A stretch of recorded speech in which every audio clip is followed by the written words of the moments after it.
In order to become a successful investor, it is vital to understand the foundation of the global fraudulent monetary system. Without the basic understanding of how money is being created and circulated into societies, you will never be able to read between the lines of the financial mainstream media, nor comprehend why our current monetary system is about to implode. Because one thing is guaranteed, we are about to see the fall of the current global banking system. Our global democratic leaders are only too aware of this, which is why the future of finance is already being built right in front of our eyes and is being built on the blockchain. In today's video, I want to give you a simple introduction of how money is being created out of thin air and used to enslave and control the majority of the world's population. Society today consists of a series of institutions, from political institutions, legal institutions, religious institutions. It is obvious the profound influence these traditionalized structures have in shaping our understandings and perspectives of the world. Yet, all of the social institutions we are born into, directed by, and conditioned upon, there seems to be no system as taken for granted and misunderstood as the monetary system. Taking on nearly religious proportions, the established monetary institution exists as one of the most unquestioned forms of faith there is. How money is created, the policies by which it's governed, and how it truly affects society are unregistered interests of the great majority of the population. In a world where 1% of the population owns 40% of the planet's wealth. In a world where more than 30,000 children die every single day from poverty and preventable diseases, and where 50% of the world's population lives on less than $3 a day. One thing is clear, something is very wrong, and whether we are aware of it or not, the lifeblood of all of our established institutions, and thus society itself, is money. Therefore, understanding this institution of monetary policy is critical to understanding why our lives are the way they are. Unfortunately, economics is often viewed with confusion and boredom. Endless streams of financial jargon, coupled with intimidating mathematics, quickly deters people from attempting to understand the facts. However, the fact is, the complexity associated with the financial system is a mere mask designed to conceal one of the most socially paralyzing structures humanity has ever endured. A number of years ago, the Central Bank of the United States, the Federal Reserve, produced a document entitled Modern Money Mechanics. This publication detailed the institutionalized practice of money creation as utilized by the Federal Reserve and the web of global commercial banks it supports. On the opening page, the document states its objective. The purpose of this booklet is to describe the basic process of money creation in a fractional reserve banking system. It then proceeds to describe this fractional reserve process through various banking terminology, a translation of which goes something like this. The United States government decides it needs some money, so it calls up the Federal Reserve and requests, let's say, 100 billion. The Federal Reserve replies saying, sure, we'll buy 100 billion in government bonds from you. So the government takes some pieces of paper, paints some official-looking designs on them, and calls them treasury bonds. Then it puts a value on these bonds to the sum of $100 billion and sends them over to the Fed. In turn, the people at the Federal Reserve draw up a bunch of impressive pieces of paper themselves, only this time calling them Federal Reserve notes, also designating a value of $100 billion to the Senate. The Fed then takes these notes and exchanges them for bonds. Once this exchange is complete, the government then takes the 100 billion in Federal Reserve notes and deposits them into a bank account. And upon this deposit, the paper notes officially become legal tender money, adding 100 billion to the US money supply. And there it is, 100 billion new money that has been created out of thin air. Of course, this example is a generalization, for in reality this transaction would occur electronically with no paper used at all. In fact, only 3% of the US money supply exists in physical currency. The other 97% essentially exists in the computer alone. Now, government bonds are by design instruments of debt, and when the Fed purchases these bonds with money, it essentially created out of thin air. The government is actually promising to pay back that money to the Fed. In other words, the money was created out of debt. This mind-numbing paradox of how money or value can be created out of debt or a liability will become more clear as we further in this exercise. So the exchange has been made, and now $100 billion sits in a commercial bank account.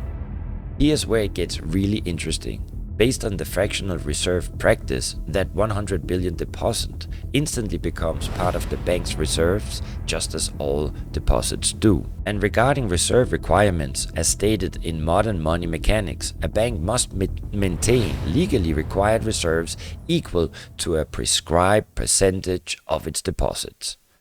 It then quantifies this by stating, under current regulations, the reserve requirement against most transaction accounts is 10%. This means that with a $100 billion deposit, 10% or $10 billion is held as the required reserve, while the other $90 billion is considered an excessive reserve and can be used as the basis for new loans. Now, it's logical to assume that this $90 billion is literally coming out of the existing $100 billion deposit. However, this is actually not the case. What really happens is that the $90 billion is simply created out of thin air on top of the existing $100 billion deposit. This is how the money supply is expanded. As stated in modern money mechanics, of course the banks do not really pay out loans from the money they receive as deposits. If they did this, no additional money would be created. What they do when they make loans is to accept promissory notes, loan contracts in exchange for credits, money to the borrower's transaction accounts.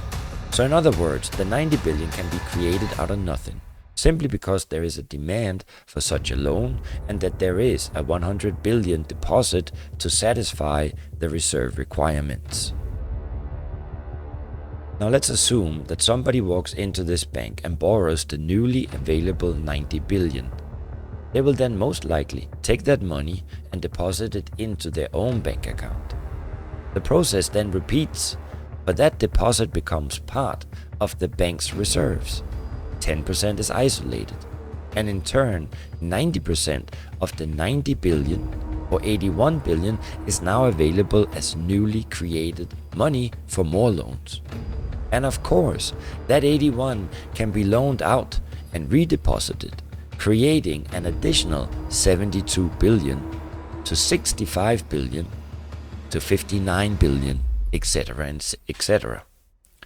This deposit money creation loan cycle can technically go on to infinity. The average mathematically result is about $900 billion that can be created on top of the original $100 billion. In other words, for every deposit that ever occurs in the banking system, about 9 times that amount can be created out of thin air. So now that we understand how money is created by this fractional reserve banking system, a logical yet elusive question might come to mind. What is actually giving this newly created money value? And the answer is simple: the money that already exists. The new money essentially steals value from the existing money supply, for the total pool of money is being increased, irrespective to demand for goods and services. And as supply and demand finds equilibrium, prices rise, diminishing the purchasing power of each individual dollar. This is generally referred to as inflation. And inflation is essentially a hidden tax on the public. What is the advice that you generally get? And that is, inflate the currency. They don't say debase the currency. They don't say devalue the currency. They don't say cheat the people who are saved. They say lower the interest rates. The real deception is when we distort the value of money, when we create money out of thin air. We have no savings, yet there's so-called capital. So my question boils down to this: how in the world can we expect to solve the problems of inflation, that is, the increase in the supply of money, with more inflation? Of course it can't. The fractional reserve system of monetary expansion is inherently inflationary for the act of expanding the money supply without there being a proportional expansion of goods and services in the economy, which will always debase a currency. In fact, a quick glance at the historical values of the US dollar versus the money supply reflects this point definitely. For the inverse relationship is truly obvious. $1 in 1913 required $30 in 2022 to match value. That is a 97% devaluation since the Federal Reserve came into existence. Now please pay attention, for if this reality of inherent and perpetual inflation seems absurd and economically self-defeating, then please hold that thought, for absurdity is an understatement in regard to how our global monetary system really operates. For in our financial system, money is debt and debt is money. Here's a chart of the US money supply from 1950 to 2021. And here's a chart of the US national debt for the same period. How interesting it is that the trends are virtually the same. But the more money there is, the more debt there is. The more debt there is, the more money there is. To put it in a different way, every single dollar in your wallet is owed to somebody by somebody. But remember, the only way the money can come into existence is from loans. Therefore, if everyone in the country were able to pay off all debts, including the government, there would not be $1 in circulation. In fact, the last time in American history the national debt was completely paid off was in 1835, after President Andrew Jackson shut down the central bank that preceded the Federal Reserve. In fact, Jackson's entire political platform essentially revolved around his commitment to shut down the central bank, stating at one point, "The bold efforts the present bank has made to control the government are but premonitions of a fate that awaits the American people should they be deluded into a perpetuation of this institution or the establishment of another like him." Now, unfortunately, his message was very short-lived, and the international bankers succeeded to install another central bank in 1913, the Federal Reserve.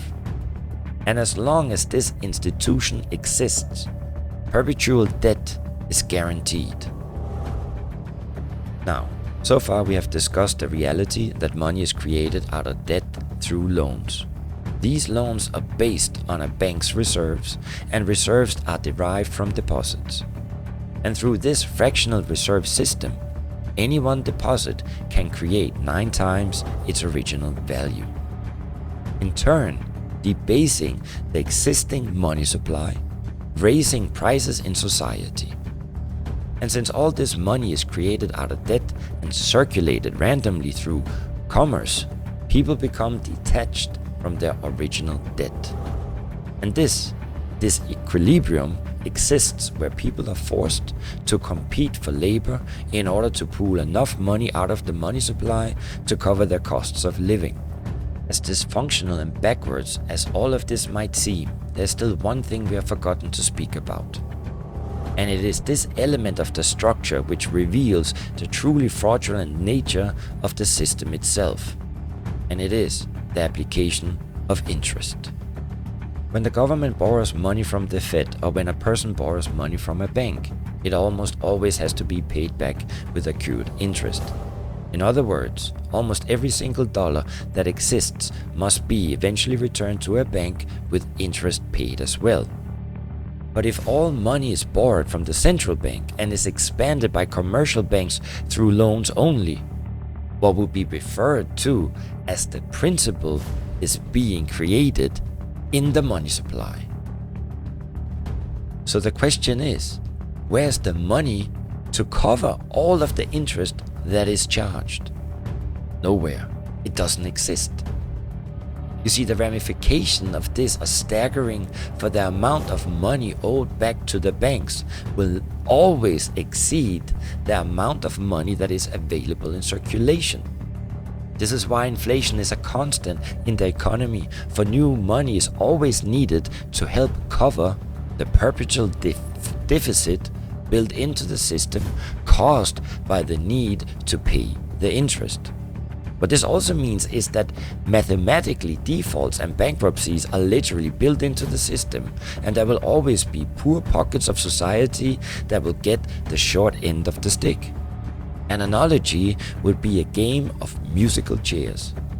For once the music stops, somebody is left out to dry. But that's the point, because it always transfers true wealth from the individual to the banks. But if you are unable to pay for your mortgage, they will take your property. This is particularly enraging when you realize that not only is such a default inevitable due to the fractional reserve practice, but also because of the fact that the money that the bank loaned to you didn't even legally exist in the first place.